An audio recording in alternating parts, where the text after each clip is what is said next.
नमस्कार बंधुरा केमन आছেন প্রবাসী বাঙালির চ্যানেলে সকলকে স্বাগতম।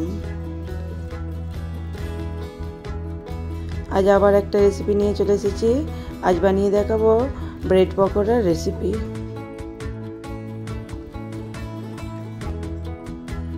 ব্রেড পকোড়া তো মোটামুটি অনেকেই বানাতে জানে, আবার অনেকে জানে না। যাই হোক, আমি কিভাবে ব্রেড পকোড়া বানাই সেটাই আপনাদের সঙ্গে আজ শেয়ার করব।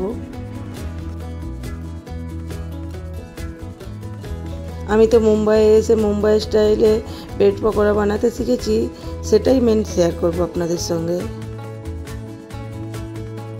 এটাকে তো ব্রেড পকোড়া আবার ব্রেড স্যান্ডউইচও বলে। যাই হোক, এটা বানানোর জন্য আমি প্রথমে আলুগুলোকে এরকমভাবে কেটে নিয়েছি, কারণ আলুগুলো আমার বড় বড় ছিল। আলুগুলো আমি সিদ্ধ করে নেব, আর আলুগুলো আমি কুকারে দিয়ে সিদ্ধ করে নেব। আলুটা আমি এদিকে সিদ্ধ বসিয়ে দিয়ে আর এদিকে ব্রেড পকোড়া বানানোর জন্য ব্যাটারটা তৈরি করে নেব। আর এখানে ব্যাটার বানানোর জন্য আমি বেসন নিয়ে নিয়েছি, আর ব্রেড পকোড়া বানানোর জন্য বেসনটা একটু বেশিই লাগবে। আর নিয়ে নিচ্ছি পরিমাণ মতো নুন, পরিমাণ মতো হলুদ, আর অল্প একটু চিনি দিয়ে দেব। ব্রেড পকোড়া বানানোর জন্য ব্যাটারের ঘনত্বটা কিন্তু অনেকটাই গাঢ় হবে, তাই বেসনটা একটু বেশিই লাগবে। আমি অল্প অল্প জল দিয়ে বেসনটার ব্যাটারটা বানিয়ে নেব।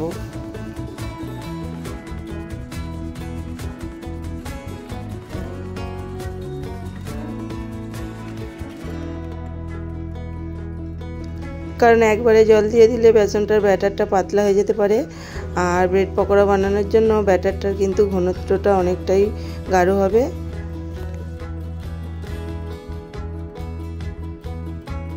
বেসনটাকে আমি এদিকে ভিজিয়ে কিছুক্ষণ রেস্ট করতে দেবো, আর এদিকে ততক্ষণ সবজিটা কেটে নিচ্ছি। আর এখানে আমি সবজিতে কেটে নিচ্ছি পেঁয়াজ, ধনেপাতা, রসুন, কারি পাতা আর কাঁচা লঙ্কা। আর এইসব সবজিগুলো থাকলেই তবেই খেতে ভালো লাগে। আবার অনেকে পেঁয়াজটা দেয় না, কিন্তু আমি পেঁয়াজটা দিয়েই বানাই। আর এখানে দেখুন সবজিগুলো আমি সব কেটে নিয়েছি, আর এখানে আমার আলুটাও সিদ্ধ হয়ে গেছে। আলুটার খোলাগুলো ছাড়িয়ে নেব। আর এখানে বেসনটা দেখুন, বেসনের ঘনত্বটা ঠিক এরকম হবে। এবার আমি ব্রেড পকোড়ার পুরটা বানানোর জন্য কড়াইতে সরষের তেল দিয়ে দিয়েছি। তেল গরম হয়ে গেলে ফোড়নে দিয়ে দেব সরষে। সরষেটা দিয়ে সরষেটা একটু নাচানাচি করে নিলে তখন দিয়ে দেব ফোড়নে কারি পাতাটা আর কাঁচা লঙ্কাটা।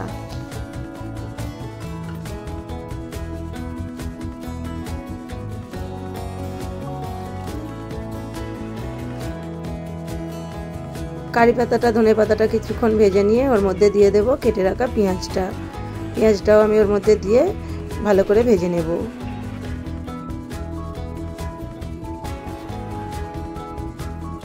এবার আমি পেঁয়াজের মধ্যে পরিমাণ মতো নুন দেব আর হলুদ দিয়ে দেব।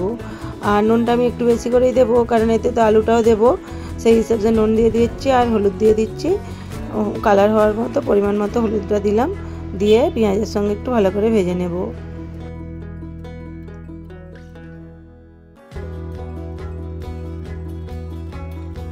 পেঁয়াজটা দেখুন আমার ভালো করে ভাজা হয়ে গেছে।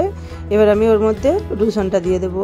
রসুনটা কিন্তু আমি একবারে পেস্ট করিনি, ভালো করে হালকা পেস্ট করে নিয়েছি, নিয়ে এর মধ্যে দিয়ে দিয়েছি। রসুনটাকেও ভালো করে ভেজে নেব যতক্ষণ না রসুনের কাঁচা গন্ধটা যাচ্ছে। আর রসুন তো পেঁয়াজের মধ্যে দিয়েছি, ওর তো একটা আলাদাই খুশবুটা এসে গেছে। এবার আমি এর মধ্যে দিয়ে দেব সব কিছু ভাজা যেহেতু হয়ে গেছে, আমি ধনে পাতাটা দিয়ে দেবো। ধনে পাতাটা এর মধ্যে দিয়ে ভালো করে সব কিছুর সঙ্গে মিক্স করে নেব। আর ধনে পাতাটা আমি বেশি ভাজবো না। এবার এদিকে আমি আলুটা ম্যাশ করে নিয়েছি, আলুটা এর মধ্যে দিয়ে ভালো করে এর সঙ্গে কষিয়ে নেব কিছুক্ষণ। আর গ্যাসটা এই অবস্থায় আমি পুরো সিম করে দিয়েছি। মুম্বাইয়ের তো বড়া পাও ফেমাস, সবাই জানেন। আর মুম্বাইয়ের বড়া পাও বানাতে গেলে মানে পাউটার যে ভিতরে যে বড়াটা দেওয়া থাকে সেটা বানাতে গেলে এরকমভাবেই আলুটাকে বানাতে হয়। আর মুম্বাইয়ের লোকেরা আলুটায় আমি যেমন পেঁয়াজ দিচ্ছি, ওরা কিন্তু পেঁয়াজটা দেয় না। আর আমি একটু টেস্টটা বেশি হয় যাতে, সেই হিসাবে পেঁয়াজটা দিই। মুম্বাইয়ের তো দুপুরবেলাও অনেক লোক মানে ভাতটা খায় না, ভাত অত পছন্দ নয়, রুটি সবজি আচার খায়, আর তার সঙ্গে বড়া পাও দুপুরবেলা দুপুরের খাবারে ওরা খায়। আমাদের যেমন বাঙালিদের ভাত আর ওদের তেমন শুকনো খাবার। আর বড়া পাওটা তো সবসময়তেই চলে, সকাল সন্ধ্যা রাত্রির।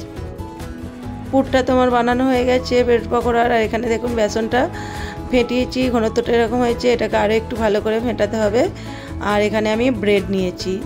আমি ব্রেড পকোড়া বানানোর জন্য না ব্রেডটা একটু বড় সাইজেরটা নিয়েছি, কারণ এর ভিতরে সব কিছু দেবো পুরটা, সেই হিসাবে বড়ওয়ালা ব্রেডটা নিয়েছি।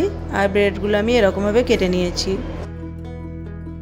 আর এমনিতেও আমি বড় ব্রেডটা নিই, কারণ আমার ছেলেরা ভেজ স্যান্ডউইচটা পছন্দ করে, আর থেকে গেলে ভেজ স্যান্ডউইচ বানাবো ওটা দিয়ে। আর এখানে দেখুন আমি পকোড়াটা বানানোর জন্য এখানে আলুর পুর ভরে নিচ্ছি।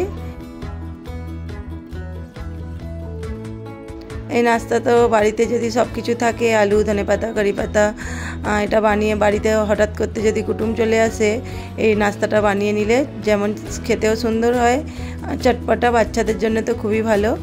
আর সবসময় বাইরের জিনিস তো খাওয়া ভালোও নয়। আর একটা ব্রেড কিনে এনে আলু নিয়ে এসে আলু দিয়ে এরকমভাবে পুর বানিয়ে ব্রেড পকোড়া বানালে বাচ্চাদেরও বাইরের জিনিস খাওয়ানোর থেকে এরকম বাড়িতে বানিয়ে দিলে সেটা খুব ভালো হয়। কারণ বাচ্চারা তো একটু ইয়ামি চটপটা খাবার পছন্দ করে। আর আমি তো আমার ছেলেদেরকে বাড়িতেই বানিয়ে দিই এরকমভাবে। আর এখানে দেখুন ব্রেডের মধ্যে আমি আলুর পুরটা ভরে নিচ্ছি। আগে সব কটায় ভরে নেব, তারপর কড়াইতে তেল দিয়ে ওগুলোকে ফ্রাই করব।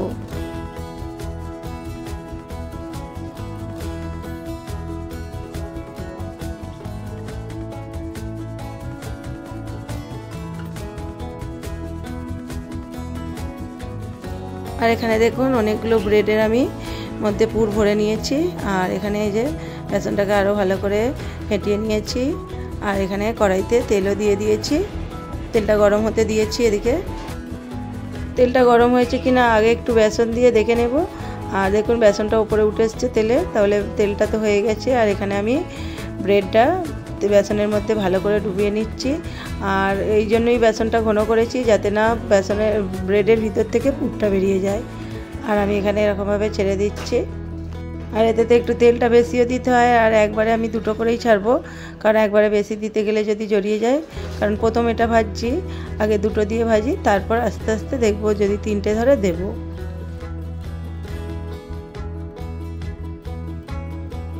আর এখানে দেখুন ব্রেড পকোড়াগুলো ওদিকটা তো হয়ে গেছে, এদিকটা একটু তেল দিয়ে দিচ্ছি, দিয়ে ওদিকটা উল্টে দেবো। আর এখানে দেখুন উল্টে দিয়েছি। আর পকোড়াগুলো দেখুন কতটা ফুলে গেছে। বেসনটা যদি বেশি করে ফাটানো হয় না, তাহলে কিন্তু যে কোনো পকোড়াই বানালে সেটা একটু ফোলে। পকোড়াগুলোকে আমি উল্টে পাল্টে ভালো করে একটু ভেজে নেব।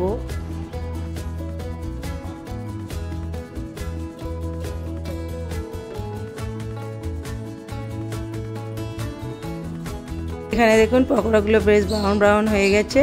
এবার এগুলোকে আমি তুলে নেব।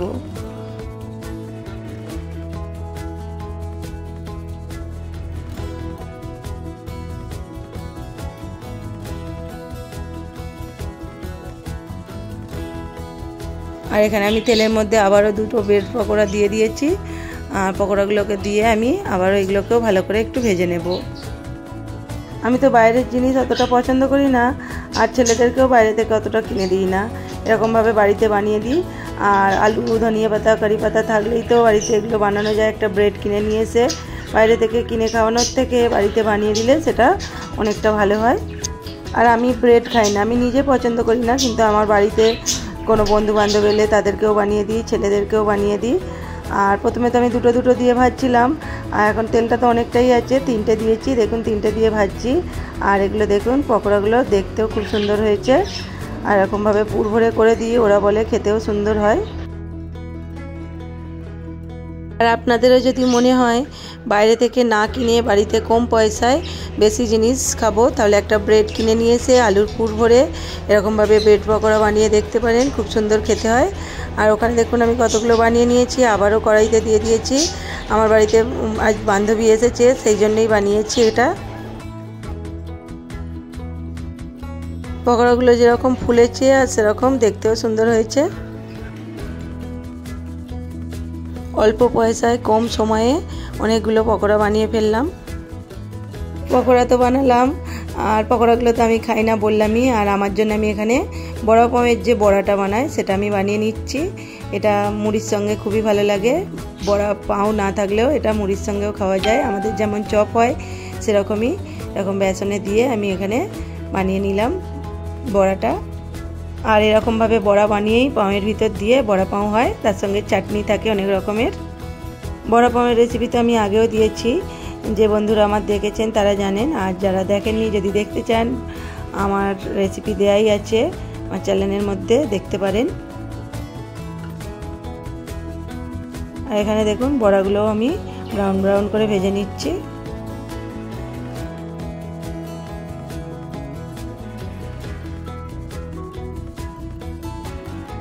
বড়াগুলোও আমার ভাজা হয়ে গেছে আর ব্রেড পকোড়াগুলোও আমার হয়ে গেছে। আর এই যে দেখুন আমি ভেজে এখানে সাজিয়ে নিয়েছি, আর দেখতে দেখুন খুব সুন্দর লাগছে।